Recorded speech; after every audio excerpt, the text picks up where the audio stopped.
السلام عليكم ورحمة الله وبركاته. صباح الفل عليكم او مساء الخير عليكم على حسب التوقيت اللي بتتفرجوا فيه على الفيديو.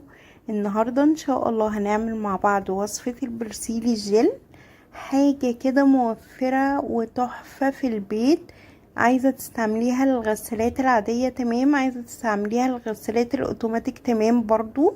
يا بنات احنا في الفترة دي لازم نفكر ونوفر وندبر علشان نقدر نمشي حياتنا. اتمنى منك يا قمر لو انت بتتفرجي عليا وانت مش مشتركة في القناة، يا ريت تنوريني باشتراكك فضلا وليس امرا. فعلي لي زر الجرس للكل عشان يوصلك كل جديد، وحطي لي لايك.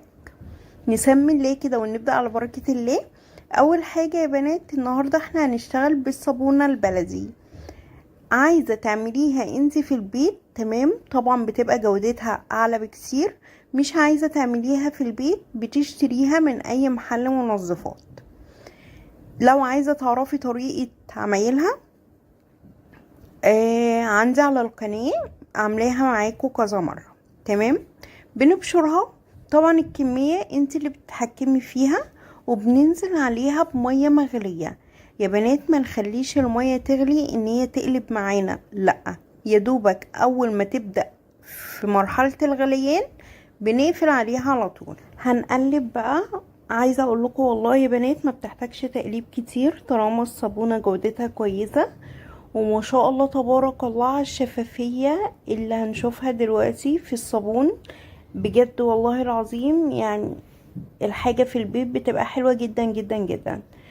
طبعا انت بتفضلي تقلبي لحد ما تتأكدي ان خلاص كل الجزيئات بتاعت الصابونة دابت تماما، يعني هي كده لسه ما دابتش وهتبقى تقيلة معايا جدا. ففي الوقت ده برضو انا بغلي مية تانية، وهفضل بقى ازودها شوية بشوية لحد ما احس ان القوام بتاعي تمام.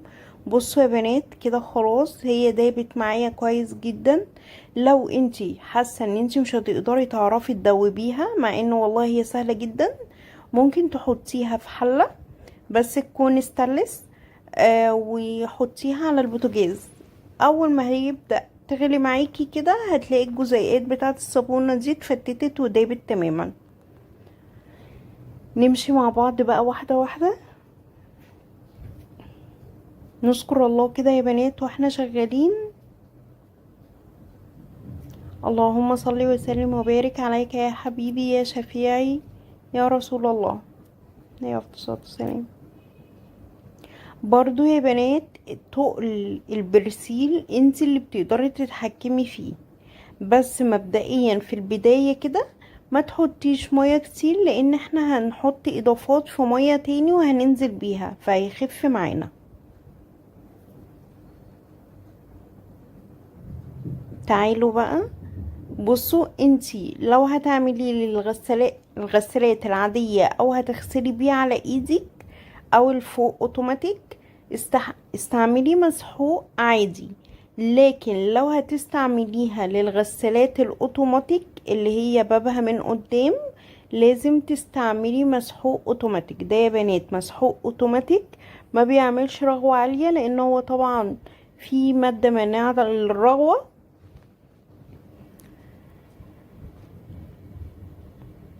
انا هنزل بكوبايه كده مليانه وهدوبها كويس جدا في الميه.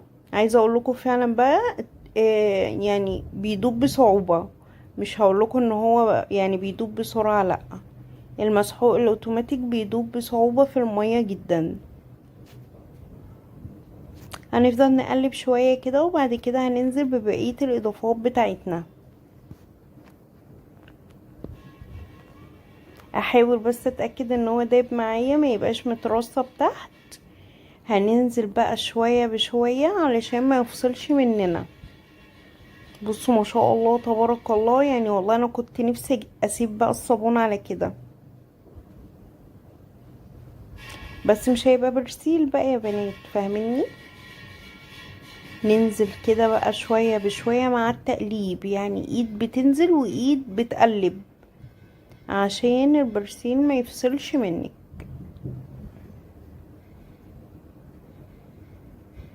ما شاء الله تبارك الله. نقلب بقى كده كويس. بصوا يا بنات، انا ما حبيتش اسرع لكم المقاطع قوي عشان في تفاصيل كده بتروح مننا واحنا بنتكلم. بوريكم يا بنات ان احنا نحاول ننزل كل الجزيئات اللي بتبقى موجودة في البرسيل او المسحوق البودر اللي احنا حطيناه.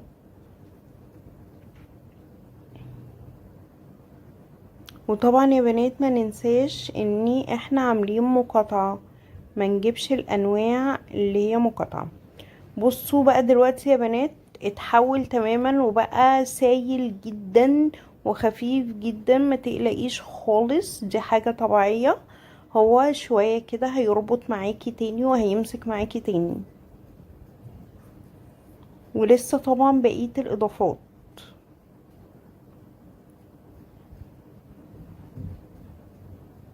هنيجي هنا بقى يا بنات بشوية مية اقل من الرتر اصلا، وهننزل عليها بمعلقة كبيرة ملح. الملح يا بنات بيدي لزوجة حلوة جدا للمنظف اللي احنا بنعمله. وهننزل بمعلقتين كربوناتو. طبعا الكربوناتو سحر في المنظفات عموما، بتفور اي حاجة وبتنظف كل حاجة. ودول يا بنات معلقتين زهرة بيضة، برضو استعمالاتها حلوة جدا جدا جدا في المنظفات، بتفورلك اي بقعة. ندوب بس كل الكلام ده كويس جدا.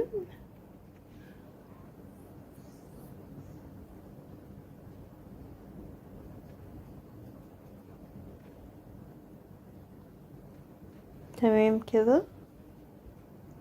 هننزل برضو عليه بالصابون بتاعنا او البرسيل، واحدة واحدة كده برضو واحنا بنقلب.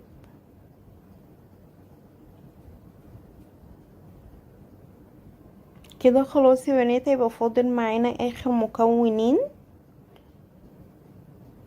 برضو هيزودوا قوي من جودة البرسيل بتاعنا.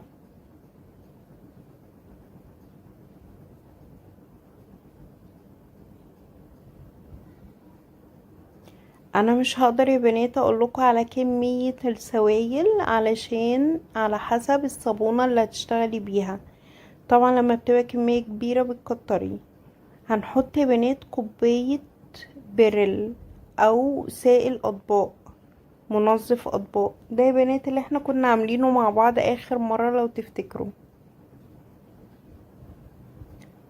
مش هيأثر خالص على الغسالة الاوتوماتيك، لان الكوباية في وسط الكمية اللي انا عاملاها دي مش هتبان اصلا، وبرضو مش هيعمل رغوة. وهننزل بقى بكوباية كرول، برضو يا بنات الكرول بنعمله سوا مع بعض. لو حضرتك جديدة معانا وعايزة تعرفي الوصفة، دوري في القناة وهتلاقي الوصفات دي كلها تحت امر حضرتك. تعالوا بقى التركية دي يا بنات بتفرق جدا في النظافة، بس حذاري حذاري كتري منها. بتجيبي اي اكسجين سواء مية او بلسم وتحطي منه معلقة او معلقتين وتقلبي كويس جدا، بيفور. بصوا يعني اصعب البقع بجد والله العظيم، كأنك بقى حطيتي بوتاص والكلام ده كله. بوريكي شكله دلوقتي وافتكري شكله اول الفيديو واخر الفيديو كان عامل ازاي. بصوا يا بنات، اللون دوت انا حطيت سنة لون احمر عشان يبقى لونه كده وردي كده فاتح. ممكن تستغني عن اللون خالص بجد. الوصفة حلوة جدا موفرة جدا، هتعرفي بجد فرقه ما بينه وما بين اللي بتشتريه من بره لما تجربيه بإذن الله. اتمنى يا رب يكون الفيديو عجبكم. ما تنسونيش بدعوة حلوة، ما تنسونيش بلايك وكومنت قمر منك يا قمر، يشجعني ويحفزني علشان اصور لكم كل جديد بإذن الله. هتوحشوني يا قمرات لحد الفيديو الجاي. مع الف سلامة، باي باي.